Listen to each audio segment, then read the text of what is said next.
What is up, everyone? This is Tyler G of Batman Figs on Instagram, and today's episode that we are going to go over is titled Bane. So right away we know who the villain is, and I think that this is a very big episode because if you know, Bane is famous for one very long, intricate story called Nightfall in the comics. And so I felt like they had a big task in representing that, and trying to get as many key elements of that story into this episode as they can, but also trying to keep it to just a 22 or 23 minute episode. So if you know the Nightfall comic and all that's involved in that, then I can only imagine what the process must have been like okay, so what do we include from that storyline in here to keep it faithful so that the fans will be happy? What will we have to exclude for time purposes? But if you watch this episode, they did a really, really good job at making sure you knew the character of Bane, you knew his plan and how he was going to get Batman. And they did leave out, I think one of the coolest parts of the Nightfall comic is the fact that Bane wants to systematically tire out Batman and mentally fatigue him as well as physically get him fatigued by breaking out all of the inmates out of Arkham so that he has to just spend night after night rounding up those guys and putting them back in jail. They don't do that in this episode because that would probably take a long time, but they do a very good job at having Bane send Batman a message via Killer Croc. He attacks Killer Croc, and for a kid's show, it is intense. If you watch the episode, or if you want to go see a clip of it, you could go to my Instagram at Batman Figs. But watching it today, and I remember as a kid, I was thinking, holy crap, because you hear off screen Bane beating up Croc, and it sounds crazy. Like you just hear like blood curdling screams. And then you see Croc's body floating by Batman and Robin. You're like, this is a kid show? So I think they got away with a lot for this episode.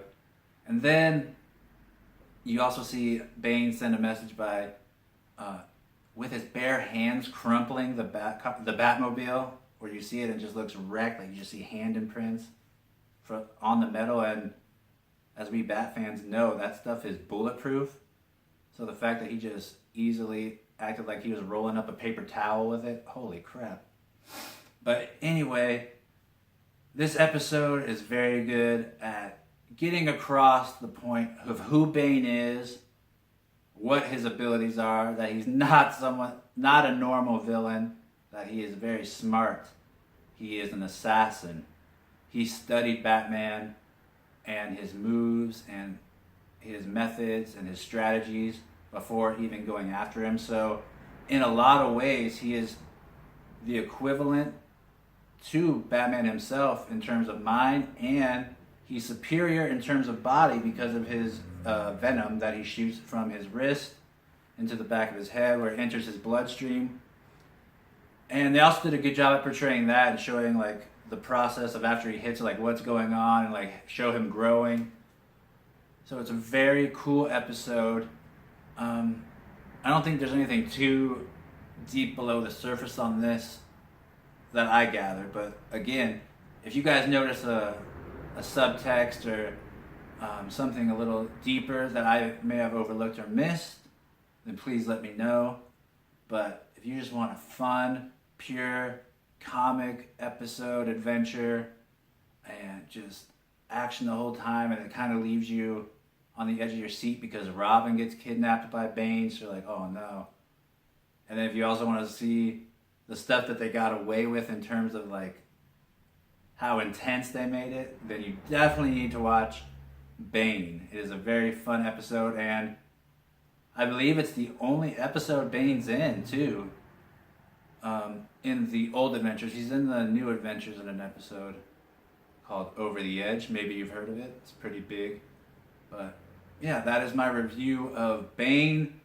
The one thing I really like too is that they had Rupert Thorne in it and his assistant Candace, which that's a callback to the Two-Face two-part episode. So it's always nice to see when they do callbacks and they use all of the Batman animated series mythos and characters to create an overarching story. So it's very fun, intense, crazy that they got away with some of the stuff they did on a Saturday morning cartoon. But that's why we love them, and that's why we enjoy that they brought these kind of characters to us. I know that was the first time I ever heard of Bane because I wasn't able to read comics as a younger kid. I wasn't able to do it, and I learned a lot of my stuff through Batman the Animated Series, and it got me into comics. So, episode is very cool. Check it out, and I hope you guys have a great day, and stay tuned for more Batman Animated Series episode reviews as well as toy reviews. And again, if you want to see pictures of my collection and the scenes I create, please check out Batman Figs at Instagram. All right, I'll see you guys later.